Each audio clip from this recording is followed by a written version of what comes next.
Hello, everybody, and welcome to the Empowered CPA podcast. I am your host, Dawn Scott. I have a guest with me today who is the founder of Present Your Way to Success. He has a storied career with many, many amazing accomplishments, and today he is helping you with your presentation skills, which I think are something that we can all work on. So without further ado, everybody please welcome David Doerrier.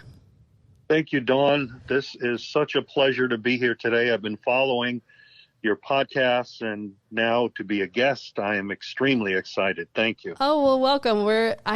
Your business and what you do for people is so important. I think we all, when we think of public speaking or giving a presentation, we all think back to those scary times, whether it was college speech class or when you had to present something and, the nerves and especially coming out of COVID where we've all been hibernating away from social interactions. I think getting reacclimated into, the new world of virtual presentations and in-person things where we haven't really had that for so long. I think what you're doing and the skills you're teaching are so powerful and important right now. Oh, yes, correct. And it was quite interesting when we first were sequestered and folks were transitioning from selling face-to-face or presenting or training face-to-face and then having to adapt that into the virtual world. There were many people that struggled with that. Absolutely. And I think even more, also important is those of us who've adapted to that now have to reacclimate back out. I'm one of those people who wears like leggings with business on top. So I have to reacclimate into even getting a full outfit on to leave my house. And so I think that's part of it as well. Yeah. You bring up a really good point. I've thought to myself often, how would I react, me being a professional speaker and now going out and being in a room with live people? Am I going to be able to handle that? Because it's so safe in my little padded room here when I'm doing things in Zoom. I've been able to get out a couple of times and speak in front of audiences. And I guess in some ways it's like riding a bike. You get back on. Absolutely. Why don't you give everybody a little background on your accomplishments and what has gotten you to where you are today in your career? Well, thank you, Dawn. That's a great question. There's a lot of things, as you said. I have a background with a lot of experiences. I guess I'll start with I'm originally from Long Island, New York. If you could see me now, you'd see me using my hands to talk because I can't talk without using my hands. A year after high school, I went into the Air Force and spent a lot of time in the military. Eventually, I started pursuing my dream of radio broadcasting. So after 10 years of active duty, I then pursued my dream of radio broadcasting. I stayed in the reserves. I did radio for about 12 years. And during my travels in the reserves, I was offered a position here in Marietta, Georgia at Dobbins Air Force Base to be an instructor, teaching people that were coming into the air logistics career field for the first time in the reserves. So that was my first experience with training people on a daily basis. I had the radio background. I also did a lot of community theater at the time, but both were good foundations to start training, but there was a lot to learn with facilitating and engaging an audience. And I just adapted well to the career of training. I understood objectives. I understood it came natural to me. So now I've been in the career field for 30 years, and along the way, I started training subject matter experts in the organization I worked for. I trained these subject matter experts to be trainers or facilitators or project managers, or maybe they were going out to be speaking at a conference for one time, or maybe running a breakout session, for example. And I found I loved doing that. I loved training people to be presenters. And I felt that I I have a good stage side manner, like a doctor has a bedside manner. I've got a good stage side manner. Because when it comes to presentation skills, people get a little sensitive about feedback sometimes. Yeah. I mean, I'm probably guilty of that too. I think because you're so nervous and there's so many feelings. And if you get any feedback other than, oh my gosh, you did amazing, then you take that pretty personally. Yeah, exactly. And so I've learned how to have a kind of a gentle approach. Something I learned in the military, they called it the sandwich approach. And I'm sure a lot of people have heard that. Start with the positive, give them the meat and potatoes, and then close with a positive. The compliment sandwich. Exactly. So I think something that you do that is incredible, I think a lot of what you do is incredible, but something that's so important is, can you give some insights? What makes a powerful presentation? Because as a subject matter expert, you may be incredible in your field and you may have so much information that can help people do better, whatever it is they're doing. But if you can't articulate it or you can't hold an audience long enough for them to absorb that information, then that information is no good. Right. Yeah, you bring up a really good point about the subject matter experts. Through my years, I've trained a lot of different people from a lot of different backgrounds, many of them in the IT business. And not only, I'm not saying the IT folks are the only ones guilty of this, but without having the foundational skills of how to engage an audience or how people learn or what people are looking for in a training, not only training, but also if you're giving a presentation, many of the same principles are necessary. I think the number one thing that I have seen every single time is knowing your audience. And what happens, and I see this in networking events. I saw it last week. There was a gentleman who was an architect. He was addressing our networking event. And if you're involved in a networking event, you know the typical people that are normally in that group are mortgage folks, insurance, and business owners, and so on and so forth, that maybe have no need for architecture, but would like to learn about it. But this guy's approach was, he was talking to us as if we were his peers in a conference for architects. So not understanding your audience. And if you don't understand your audience, and if you're not talking to them correctly, what happens? Exactly. Goes right over your heads. We all tune out. So number one, you've got to know your audience. There are a lot of pieces that come into play to be a proficient speaker, but number one for me is knowing your audience. I think that's amazing. And, I take that approach in my business. I can talk to you in code section all day, but I'm going to lose you in about 30 seconds and you're just going to think I'm pretentious and you're not going to want to deal with me. So that's one thing that I really work on, is speaking my language in a way that somebody who doesn't know code section can understand. So I think if you lose them, it doesn't matter what you do after that. Exactly. Yep. And so what you've described is looking for relevant stories. Like, for example, when you go to McDonald's and you go through the drive-through and you see this giant menu board with all the different colors. Well, coding is kind of similar to that. Again, I'm just using that example, but finding a relevant story. For me, a relevant story would be understanding your foundational skills when it comes to speaking. If you can think of a house, and at the base of a house is a foundation. And if that foundation is not strong, what happens? Doesn't matter what the rest looks like. It's coming exactly. down. It's all coming down. So if you don't understand the foundational skills, like in any career field, the foundational skills of a carpenter, how to use the tools correctly, not cutting off your fingers, the foundational skills of a pilot, of checking out your aircraft and making sure it's working properly. So any career will have foundational skills. Absolutely. So tell me what comes next. What do we focus on after we know our audience and we We have that common ground. What do we do next? Great question. Yeah. So there's three things that I talk about that would be part of the foundational skills. One, knowing your audience. The second, incorporating stories and making these stories relevant to your audience. And for me, a business owner, creating, there's three parts to the story. First is, what was the problem? If you're talking about a client that you have, what problem was that client facing? The second part of the story is, what solution did you provide to that client that helped them?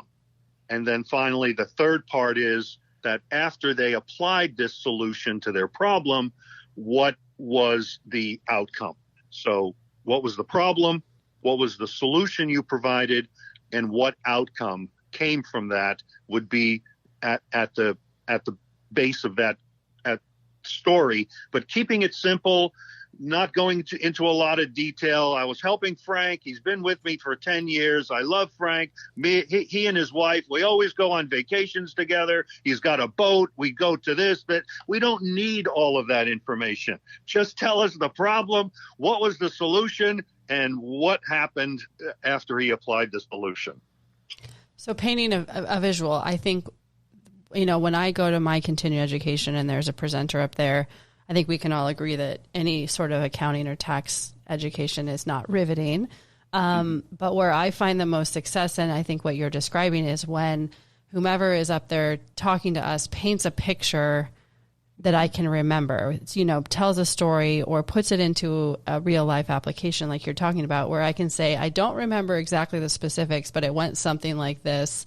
And it jogs my memory enough to where I can drill down or seek help to fill in the little parts that maybe, I haven't quite remembered. But that visual and that storytelling is what we all remember. Yep.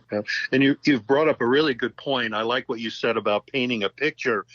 And one of the things that's really important for the speaker to do is the clearer that you can see. So while you're talking, you're telling this story, the clearer that you can see the individual that you helped in your mind, the clearer that you can feel the emotion that they were experiencing when they were describing that problem to you, the clearer that you can feel that when you presented this solution and how that relieved the pressure from this client, the clearer that you can feel all of that within you and see it within you, the easier it is for you to paint that picture with words to your audience. And I also think it helps people relate, right? When I tell a story, there's a good chance that you may have encountered something similar. Sure. And so really making that connection between you and your audience, it makes you feel like, he's gone through a similar experience, and maybe I'm currently in the struggling with part, but I can see that there's an ending. So I'm going to keep plugging along because I have that encouragement that's been delivered in a fashion that I can understand, and a path to the success on the other side. Exactly. And that's the whole purpose of the story, is to get people to think about, well, I'm facing that same problem, so I'm going to call up David and get him to help me. Or I know of someone. I know Dawn. I just spoke to Dawn last week, and she was expressing to me this situation that was going on in her business. So let me connect her with David. Mm-hmm. Absolutely. And I think that we've all been kind of homebodies, and having those connections is something that, I think we're all getting excited that they're starting to happen again. And some of us are easing in slower than others. But I think that those connections now more than ever are very important for people. Mm-hmm. Yep, exactly. Yeah. And that's what presenting is all about, is creating that connection between you and your audience, that emotional connection. That's what's going to cause them to continue to be engaged with you during your presentation, during your sales call, during your training. If your audience isn't engaged, then they're going to tune out. So the more relevant, the more that they can connect with what you're talking about, the more emotion that they feel from what you're saying, the easier it is for you to make that sale at the end, get them to take a next step, or whatever your call to action is. And I also think that it helps distinguish someone from their peers. You know, I'm not the only CPA in the entire world. I'm far from the only CPA, but I think one thing that I have really focused on is making that personal relationship and that personal connection through my delivery, through all of my communications with my clients, so that I don't have the turnover that I would have if I was just a very transactional CPA, right? So building that relationship not only for today or for the purpose of explaining whatever you've been called to explain, but making that connection with your audience to where they feel like they know you, they feel like you're a trusted advisor, they feel like, you know, they don't leave you as often if you're really able to solidify that relationship. Mm-hmm. Exactly. Yeah. And I think a lot of that comes from asking questions properly, responding appropriately, listening to your audience. That's part of that, creating that connection. So it's great to hear that you have that relationship with your clients.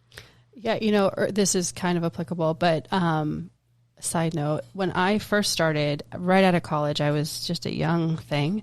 I worked for this incredible woman, and I remember it was in passing. I don't even know that she'd remember saying it, but she talked about, we were part of this bigger group of CPAs that was across the country, and there was a representative that would come once a year, and he would have meetings with us, and he'd do all these things. But during his lunchtime, he would go into the conference room, and he'd pull out his book of people, and he would call during the entire lunch that we had set aside. He would just go down his list, and he would just call people and just be like, hey, just thinking about you, wanted to see how, you know, your wife was doing last time she was doing this. And he had all these notes, and he had all of these relationships, and he would check in just to check in. And he wanted nothing from the conversation. He just genuinely was keeping the relationships. And I remember thinking that was such a small thing that costs you no more than some time, and it made a huge impact on everybody who saw him doing it. And then I'd imagine the people who were on the other end of the phone. Yeah. Yes, that sounds incredible. And I have worked for someone like that in one organization. But my research over the years of why do people leave organizations, and certainly one of them is not feeling connected, feeling just like you're a cog in the wheel or a number. Mm-hmm. But here, someone reaching out and really wanting to understand who I am and what I do, and being open to listening to what I have to say. That's right there. You can't pay money for that. That's incredible. Absolutely. Absolutely. So when we're crafting these, you know, presentations, what are other things aside from, you know, really knowing your audience, really connecting with them? What other skills or principles should we have in mind when we're trying to really have an outstanding presentation? So I said that mentioned that there were three things at the top of my list, and the first was knowing the audience. The second is incorporating stories, relevant stories, and the third is having an impactful closure. Many times you'll hear people get to the end of their presentation and they just say thank you, and that's it. Peace out. Yeah, exactly. I've had it. So there are many ways that you can incorporate an impactful closure. One would be incorporating a review of what it is we've just talked about. Many times people are hearing this information for the very first time. So I teach the principles of adult learning, and one of the 8 principles is the principle of repetition. That as adults, we've got a lot of stuff that's rolling around inside our heads. So we not only need to hear relevant stories and be emotionally connected, but we need to be kind of reminded, what did we just talk about? Why did we talk about that? What should you take away from what we've just talked about or what you just listened? How can you use this nugget that I talked about in your daily life? So having those reminders in there, because one of the things that adults are looking for is the WIFM. Have you heard that term before, WIFM? No, but I'm excited. Yeah, WIFM is an acronym for What's in It for Me, or radio station, WIIFM. It's what's in it for me. If the adult doesn't see almost immediately what's in it for me, that they're going to tune out. So having an impactful closure, certainly, one of the things I didn't talk about, you definitely need an impactful opening as well. Like, why are we here? What are we doing? Why are we doing it? What should you take away? How am I going to be conducting? These are examples of what could be in that opening. But the closure should be a review. At minimum, should be a review reminding people who you are, how to get in touch with you, if it's a business type of event, and then some sort of a call to action. Amazing. I think when you mention the opening, I envision whatever your opening is it has to be strong enough to where people put their phones down. Mm-hmm. Right? They think that whatever you're about to say is more important than whatever the email is. Mm-hmm. And then the closing is impactful enough to where they pick up their phone again and put whatever contact information you have in there, or look for your website because you've just, told them where you are. So that's the visual that I see when I hear that description. Yeah. Yeah. And if I could say, with the opening, it needs to be something more than, hi, my name is David Doerrier. I'm a presentation skills coach. And it's got what I like to see, and there's many different ways to do this. Certainly who you are and what you do and who you help is important. And that certainly can come out during the presentation. But I like to open with a question and to get my audience to think. And there's many different types of questions and reasons for the questions. Quickly, I'll say that a lot of times people will say, well, I'm so nervous when I get up in front of the audience, but after a few minutes, I'll feel a little more relaxed after I talk. So my suggestion to them is use a question. Gauge your audience. How many people here struggle with presentation skills? I'm raising my hand. Can't see it, but how many people here struggle with presentation skills? So what I'm doing now is I'm putting it on the audience. I'm asking a question. I'm taking the focus off of me for a moment or so. I'm getting centered. I'm getting more relaxed on the stage. So now I've asked the question, how many people are struggling with presentation skills? If it's appropriate, I could follow up that question. If I see Dawn, you have raised your hand. Well, Dawn, tell me a little bit about why you struggle with that. What's going on? So there, again, I'm taking the focus off of me. I'm getting comfortable on stage.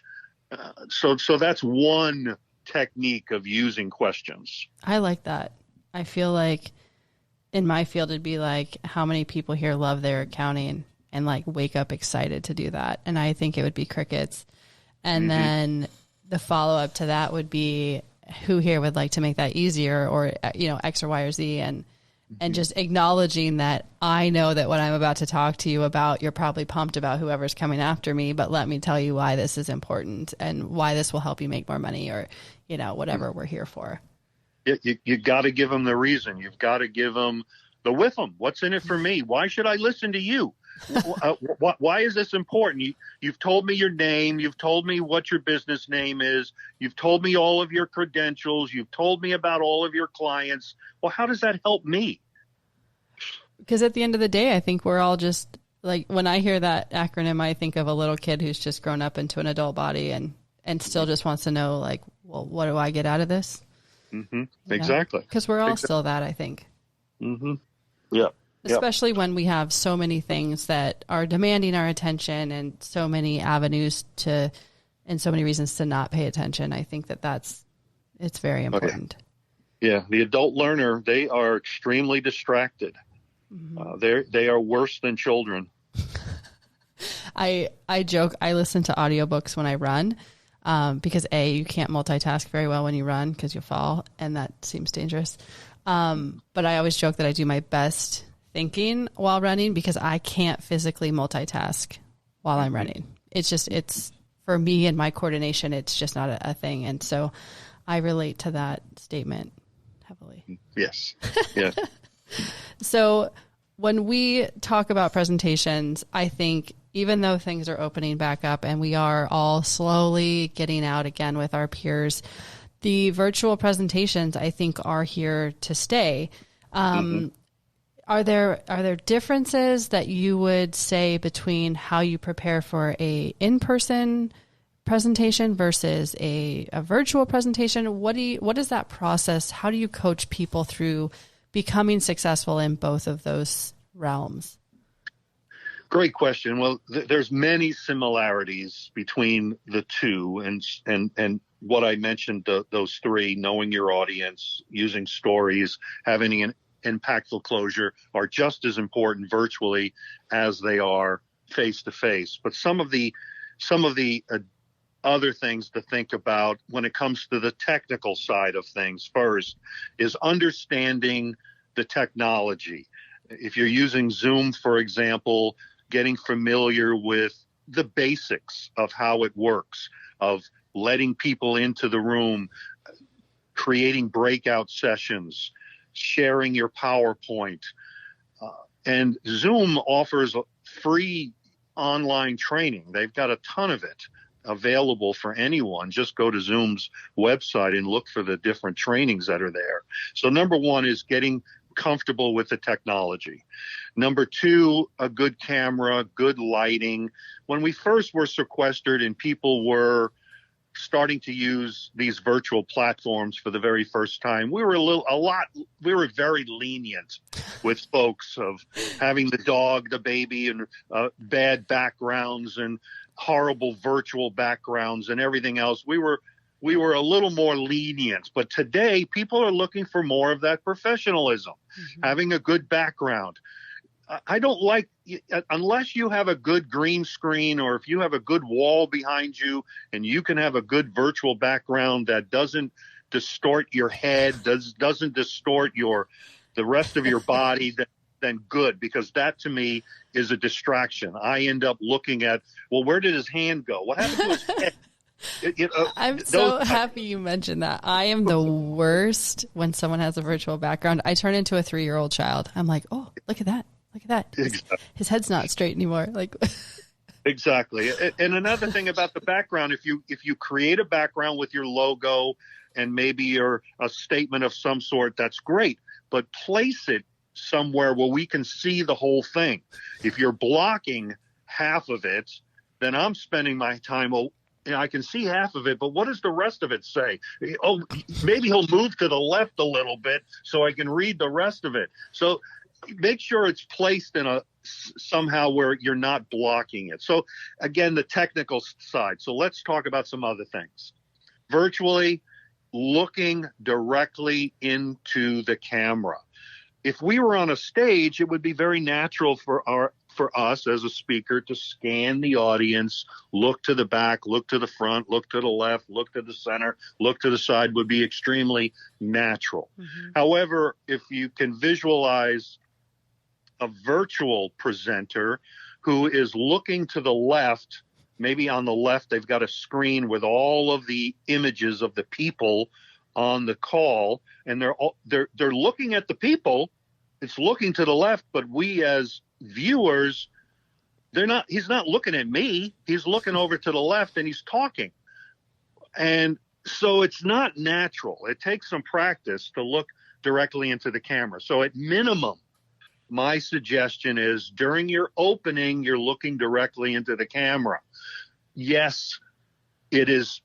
You have to look away at times. You're an air traffic controller as presenting as a Zoom presenter because you may have multiple screens. I've got 3 screens. I've got all different types of things going on. So you could even say at times I'm going to be looking away from the camera. Have that as part of your opening. But at minimum, During your introduction, you're looking directly into the camera. When you're asking questions of your audience, you're looking directly into the camera. When you're answering questions, you're looking into the camera. And your conclusion, you're looking directly into the camera when you're telling stories as well. Because now you've got that direct eye contact with every single person in the room. It's funny because I have multiple screens too, and I always start with, I'm looking at you. If I look this way, this is what I'm looking at. Either I'm looking at your tax return, I'm looking at your, accounting software, I'm looking at X, Y, and Z. I don't want you to think that I'm multitasking on you. And so I actually have that one nailed, which I'm excited about.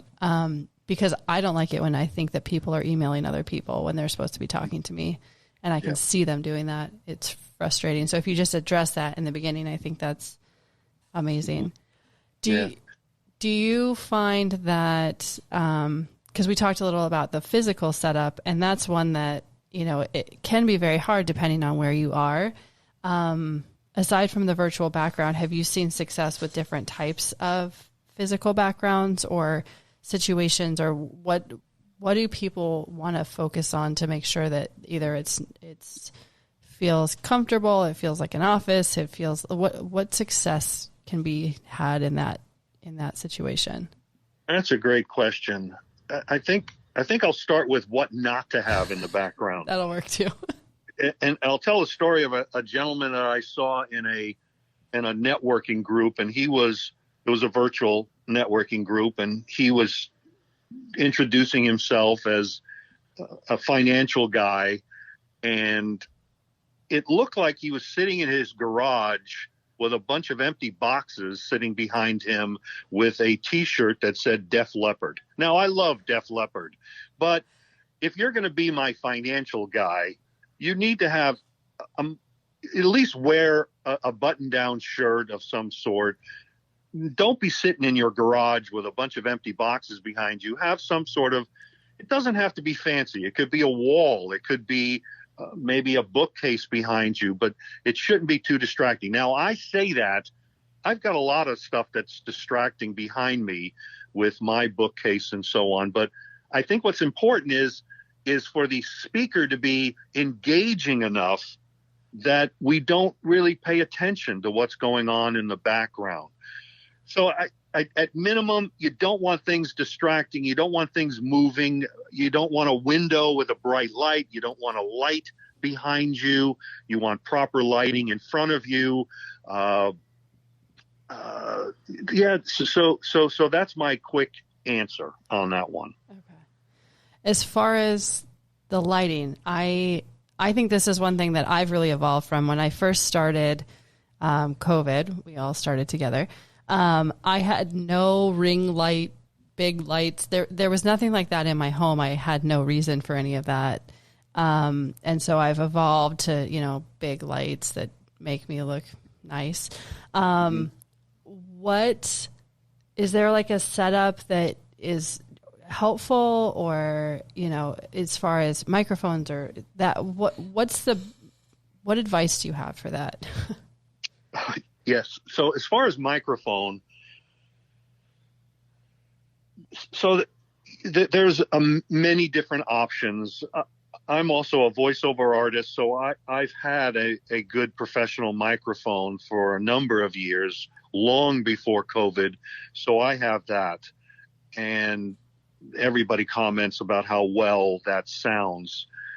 I think trying to avoid the distance of the microphone between where is the presenter speaking and how far away is that microphone from them.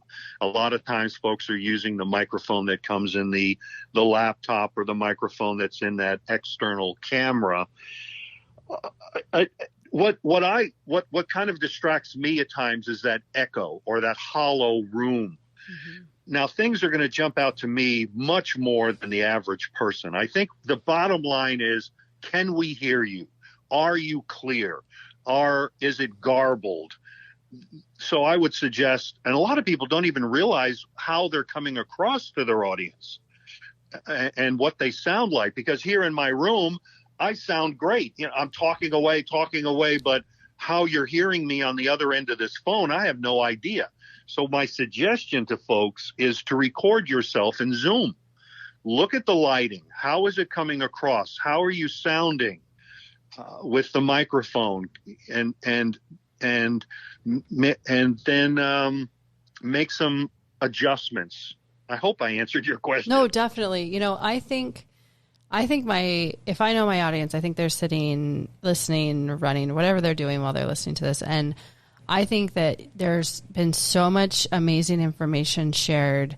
And I think that there's such an opportunity for your help with so many different people. Why don't you give a brief overview of the best way someone could find you, the best, you know, maybe your most popular services? If somebody is listening and says, I need more, tell us what more looks like with you. Okay, great. Well, first of all, to find me, two best ways to find me. One is my website, presentyourwaytosuccess.com. And the other is through LinkedIn. I'm very active on LinkedIn. If you put my name in there, David Doerrier, Doerrier, I will be the only David Doerrier that you find. You'll find a couple other Doriers, my sisters and my brothers on there, but that's about it. As far as services, my primary audience is working with corporate trainers, subject matter experts that now have moved into a training role or moved into a leadership role where they're going to be doing facilitating meetings and so on. That's a big chunk of what I do. However, I do work with a lot of people one-on-one, folks that need to create a speech. They're part of a networking group and say, oh my goodness, I don't even know where to begin on creating a speech and I'm nervous as heck. I know a guy, David, can help you out. Some folks that I work with want to create a workshop. They have a process, or they're a leadership person, or they're a coach, or they have a product or a service of some sort, and they've been out speaking, but now they want to create a workshop. Creating an engaging workshop, that's another area. My background is also instructional design. I've been a part of training and development for 30 years, designing training, delivering all types of training, and training trainers to train. So in a nutshell, helping trainers, helping speakers create presentations, engaging presentations. I can help them with their PowerPoints if necessary. Also helping folks create workshops, or if somebody says, hey, I already have a workshop, but it's not quite connecting to my audience. Give me a call. Let's work through it. Let's take a look at it. How can we create a more engaging opening? How can we create more engaging activities, a more engaging closure of some sort? That's what I can help with as well. I love that. I joke a lot that I'm never going to do a TED Talk. And I follow that up by saying, when I do my TED Talk, this is how I'm going to open it. So when I do that, you'll be my first call. Great. I appreciate that. Thank you, Dawn. You could help me through my TED Talk. Yes. Well, David, this has been fantastic. And I think the business that you're creating and how you're helping people is so important. Not only getting over our, fear of public speaking, but really helping people deliver their expertise in a way that is going to be engaging and people are actually going to listen. And also I think you also help people with confidence, and I think that is something that is just, I really admire. I think that anytime you can give somebody the confidence to be the best version of themselves, I think that's a wonderful gift that you're helping people find. And if I could talk just for a moment about the confidence thing, yes. And that is that we do a really good job of our self-evaluation. We do a really good job of tearing ourselves apart. I'm guilty of it. I'm nervous as heck before I speak, and it takes me a few moments to get comfortable. But I've been teaching people from CEOs to moms that are going to be speaking at the PTA, and many times I'll get them to do a short presentation. Then I will immediately ask them when they're finished, How did you feel? Oh, I felt this nervousness. I felt that. My arms were flailing, this, that, negative thing. And then I'll address the others in the audience and I'll say, did any of you see that? 9.9 times out of 10, the audience says, no, we saw none of it. And you came across very professionally. So how you think you come across is very different than how your audience is going to see you. Absolutely. And in most cases, your audience is going to see you much better than you think you saw yourself. Right. There's a couple egomaniacs sprinkled in there probably that skew that. Mm-hmm. You know, during my career, I've taken a lot of leadership courses. And one thing that I really remember, I took this course in Boston and we had to do, it was like a week-long thing and it was just all the presentations. But the thing that stood out the most is they actually recorded us while we were giving the presentations and then allowed us to watch them back. And they did it over and over and over and over. So the first couple times you're like nervous, but then by the end of it, you're like, just, you know, let's do this. And that was really helpful. It helps you see visually what other people are seeing you do. And so that's something that, you know, I do a lot of, I've flown all over doing presentations and I'm actually quite introverted, but it's something I just kind of put on this alter ego and that's how I deal with my nerves. But and I've spoken about it before on the podcast, but I'm huge into visualization. And so I'll actually give that presentation 100 times before I actually give it so that when I go up there, it's like old hat, right? Like I've done this a million times. What could possibly go wrong? I've already worked through all of, you know, this stuff. And that's how I build my confidence when I'm doing something that makes me uncomfortable, because the first couple times nobody needs to be seeing the results of that in my case. And so I think that confidence in the feedback and knowing that, you know, I'm very, fair skinned. And so I get this really fun, like one of my nervous tics is I get this fun red color in my skin. And so that's also part of why I rehearse and rehearse and rehearse and rehearse, because I know that when I get nervous, that happens to me. And so I need to be able to combat that. And so just having that feedback and that knowledge to build that confidence, I think is so important.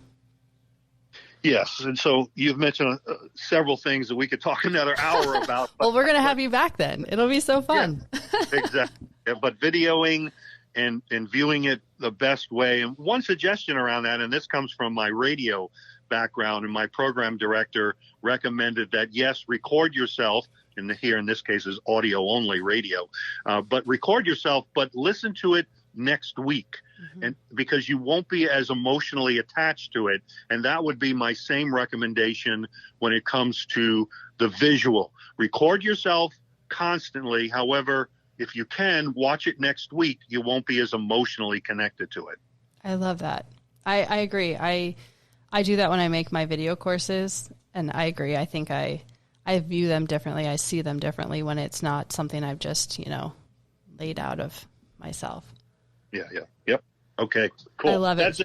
So one more time, give us the website where people can find you, because I think that you just have so much to offer, and I'm excited to share your knowledge.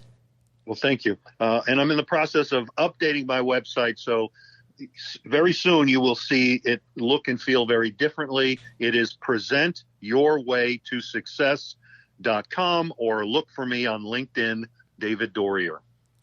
Thank you so much. This has been so much fun. And I mean it, we're going to have you back. We're going to talk more presentation skills, because I think as much as all of us get nervous, this is such an important component of really getting your message out there. So thank you so much for spending some time with me today. Thank you, Dawn. I'll talk to you soon. As always, everyone, it has been such a pleasure spending my morning with David and chatting about all of his incredible knowledge to make you the best possible presenter. You can find us on Apple, Spotify, or anywhere else you enjoy your shows.